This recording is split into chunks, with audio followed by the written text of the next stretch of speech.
I've kept the diary far longer than I should have.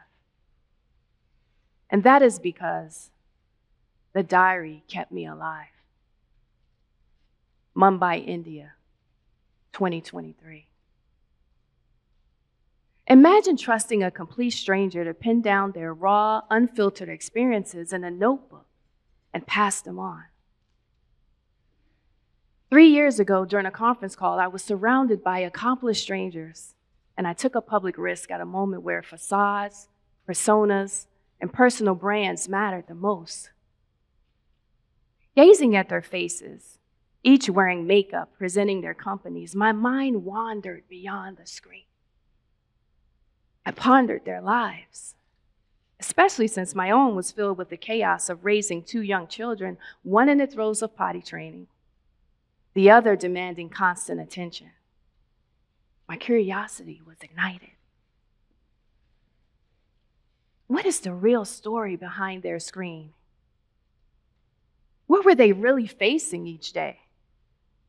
When it was time for me to introduce myself, I ignored all of my professional training and manners and took the risk of introducing an idea inspired by a deep yearning for authenticity.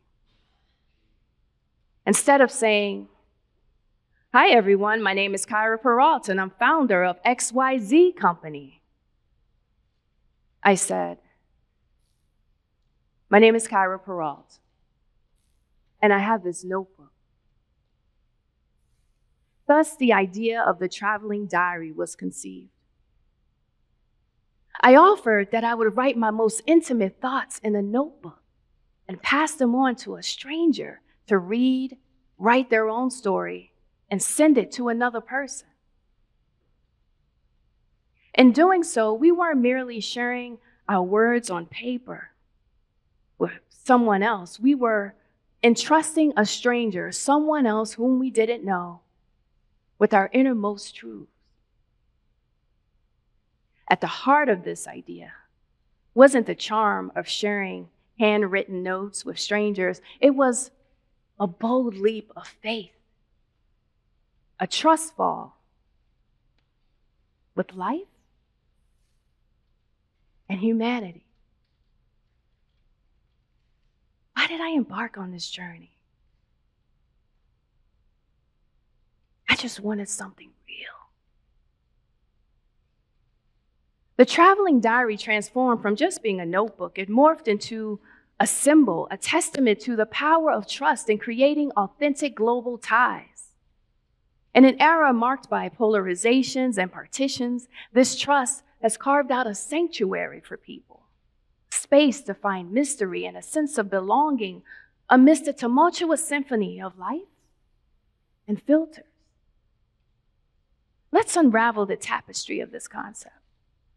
Picture, tangible notebook, journeying across continents, passed from hand to hand.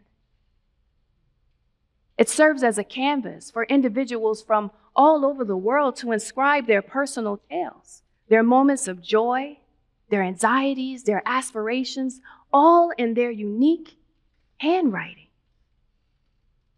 I like to call it our original font.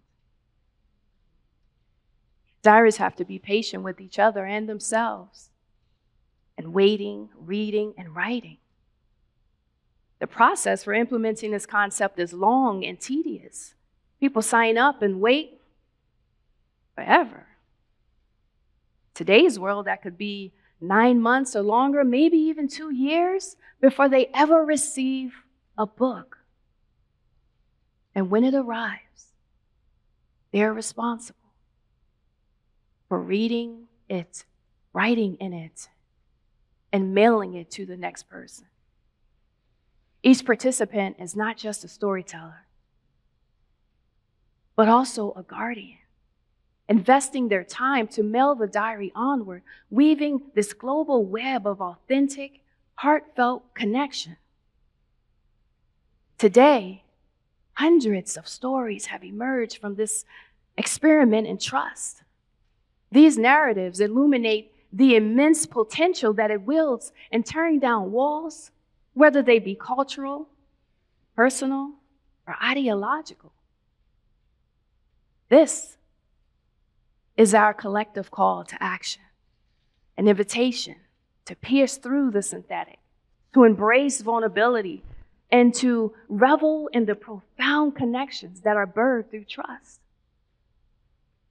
And with that, a responsibility to guard what blooms from this trust. Because anything valuable, anything truly worth our heartbeats, deserves our utmost protection. Remember the journal entry I shared with you at the beginning about the woman in Mumbai who held on to the diary a little longer than she should have because it kept her alive? She held on to it for over a year, using it as a source of hope and comfort when she needed to find encouragement and what she calls light in the midst of loss and a broken heart. And later, finding her own strength to pick up a pen and write her own story. She gave us a glimpse, a slice of her own life that enabled other writers to see that we can stand and endure, not always on our own, but with the help of non-judgment and community. Then there's a woman in London who was finally able to successfully make her mom's recipe a favorite dish from her childhood. She wrote about how inspired she felt to try more recipes and how she grew personally from that experience. A college student in India whose first piece of mail ever addressed to her was the traveling diary. In it, she wrote about her evolving friendships and the crossroads of her future. A grandma in the US wrote about her longing for physical intimacy and romance in her later years of life. I didn't think I'd ever read anything like that. It almost felt taboo. But it was too real, honest, to feel shame. Don't we all want to feel loved? And then there's a young woman in Ukraine who heard the first bomb drop after writing in and mailing the diary. She made it out. Their narratives weren't just news. It is a raw, emotional lens into a world many of us only see through filtered news broadcasts. Through these diverse entries from various parts of the world, we witness not just individual stories, but the global formation of a community where each story is a thread emphasizing our shared humanity. Here, we literally hold each other's stories in our hands, tangible narratives that bridge cultures, generations, geographies. Stories from the traveling diary community rejuvenate the depth and authenticity in human interaction. We don't sell convenience. Instead, we offer an opportunity to apply effort and to make a conscious investment towards learning, listening, and seeing ourselves in each other through the pages of a book. So let's ponder this. In our race toward convenience, have we forgotten the worth of a little effort? Maybe the discomfort we often avoid is what makes our connections richer. These notebooks are more than just pages.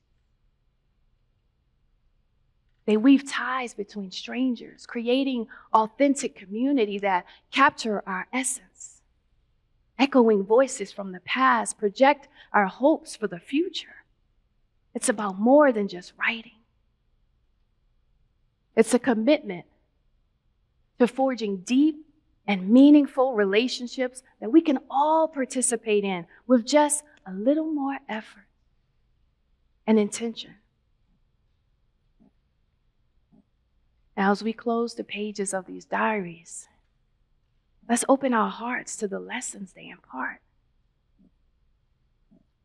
I sincerely urge you, as members of this increasingly connected yet isolated world, let's make a conscious effort to liberate ourselves from a world of veneers and embrace a deeper sense of connection. Say hi to someone walking past you on your block. Pay someone you don't know a compliment. Make genuine eye contact with someone. What if we discover those who respond positively and connect with our authenticity may indeed feel awkward at times, but it can also invigorate our sense of being alive and belonging in a world when we become part of a community where we continue to learn, share, and evolve together.